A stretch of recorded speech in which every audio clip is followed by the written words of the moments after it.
हाँ, तो अब देखेंगे, अब नेक्स्ट टॉपिक आता है गोलीय संधारित्र की धारिता। अब जो अगला टॉपिक है वो है गोलीय संधारित्र की धारिता। तो गोलीय संधारित्र में क्या होता है, दो गोलीय कोश होते हैं, एक छोटा गोलीय कोश होता है, एक बड़ा गोलीय कोश होता है। भीतरी गोलीय कोश दोनों संकेंद्रीय रूप से रखे होते हैं, दोनों के केंद्र एक ही बिंदु पर होते हैं, और भीतरी गोला बाहर से एक चालक तार द्वारा जुड़ा रहता है। ये चालक तार बाहरी गोले को कहीं भी स्पर्श नहीं करेगा। मान लिया इसकी त्रिज्याएं हमने R1 R2 मान ली। अब हमने मान लिया इसको कोई भीतरी गोले को आवेश दिया जाएगा। देखो बहुत से क्वेश्चंस हमारे दिमाग में आते हैं कि भीतरी गोले को ही क्यों दिया जा रहा है, भीतरी गोला ही क्यों चालक तार से संबंधित है। तो अभी के लिए फिलहाल यही है, उसका आंसर होता है कि भाई यही निकाय संधारित्र के समान व्यवहार करेगा जब हम इस तरीके का सिस्टम बनाएंगे, अदरवाइज वो संधारित्र के समान व्यवहार नहीं करेगा। इस पे अभी ये डेरिवेशन हो जाने के बाद अगले लेक्चर में इसी पॉइंट पे पूरा डिस्कस होगा कि ये चीज क्यों है, ये ऐसा क्यों नहीं है, ऐसा होगा तो कैसे होगा। उसी पे पहले हम डेरिवेशन को कर लेते हैं। तो जब हम इसे पॉजिटिव चार्ज देंगे वो इसके पृष्ठ पे एक समान रूप से वितरित हो जाएगा, तो उसके कारण इसके नेगेटिव और बाहरी पृष्ठ पर ऋणावेश उत्पन्न हो जाएगा समान परिमाण का, सेम मैग्नीट्यूड का, और बाहरी पृष्ठ पे धनावेश उत्पन्न होता है और बाहरी पृष्ठ को भूसंपर्कित रखते हैं हम, जिससे कि बाहरी गोलीय कोश का जो आउटर सरफेस है, बाहर वाला है, वो उदासीन हो जाता है। तो अब हमें इसकी धारिता निकालनी है, तो वही है इसका हम संपूर्ण, इसमें हम क्या करेंगे कि भीतरी गोले पर संपूर्ण विद्युत विभव निकाल लो।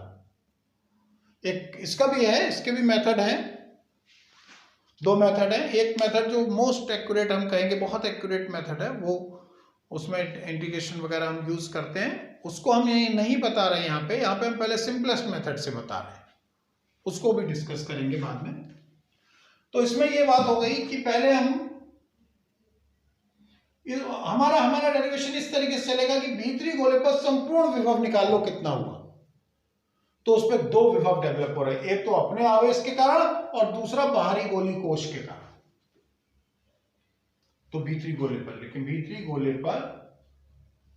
भीतरी गोलीय कोश पर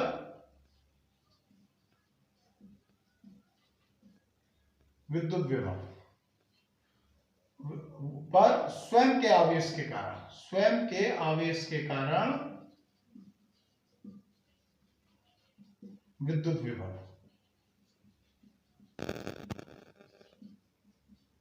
V1 इक्वल्स टू 1/4πε0 K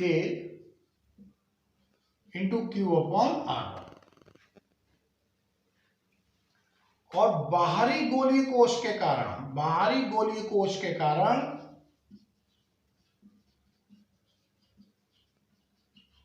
भीतरी गोलीय कोश पर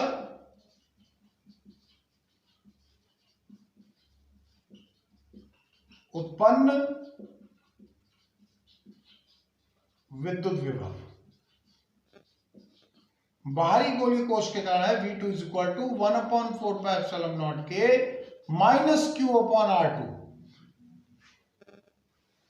और V2 इज इक्वल टू ये हो जाएगा माइनस 1/4πε0 K इंटू Q/R2। ध्यान देना है, देखो एक तो इसके अपने आवेश के कारण इस पे कितना विद्युत विभव डेवलप हुआ, वही आ गया गोलीय कोश के पृष्ठ पर उत्पन्न विद्युत विभव।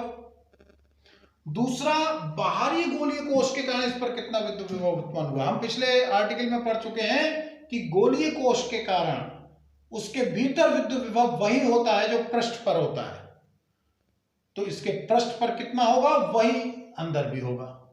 तो पृष्ठ वाला ही फॉर्मूला लिख दिया, धनावेश के कारण विद्युत विभव धनात्मक होता है और ऋणावेश के कारण ऋणात्मक होता है। इस मारे एक को पॉजिटिव एक को नेगेटिव आ गया।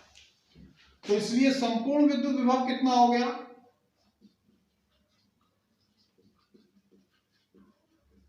संपूर्ण विद्युत विभव V equals to V1 plus V2, बीजगणितीय योग हो जाता है विद्युत विभव का। तो 1/4πε0 K into Q upon R1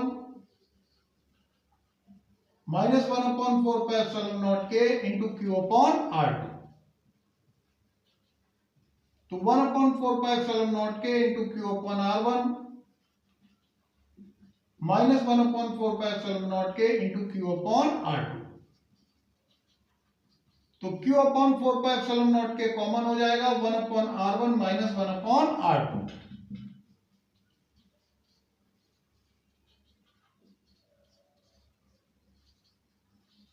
तो R1 R2 हो गया, R2 माइनस R1। भैया इन्हें हमने जोड़ दिया, ऐड कर दिया, विद्युत विभव जुड़ जाते हैं, बीजगणितीय हो जाता है, अलजेब्रिक सम होता है विद्युत विभव का। अगर किसी पॉइंट पे संपूर्ण विभव निकालना है तो सभी के कारण अलग अलग ज्ञात करके उनका बीजगणितीय योग करते हैं, वो कर दिया हमने। प्लस माइनस क्या हो गया, माइनस हो गया। क्यू अपॉन एप्सिलॉन नॉट के दोनों में कॉमन है, बाहर आ गया। अब यहाँ पे बचा 1 अपॉन R1 और यहाँ बचा minus 1 upon R2। R1 R2 LCM हुआ तो R2 इधर मल्टीप्लाई होगा, R1 इधर होगा, तो R2 minus R1 upon R1 R2। ये हमने विद्युत विभव ज्ञात कर लिया। तो इसलिए धारिता, इसलिए संधारित्र की धारिता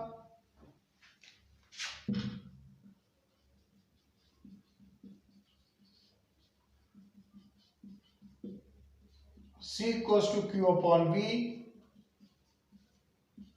तो Q upon 4 pi epsilon nought के R2 minus R1 upon R1 R2।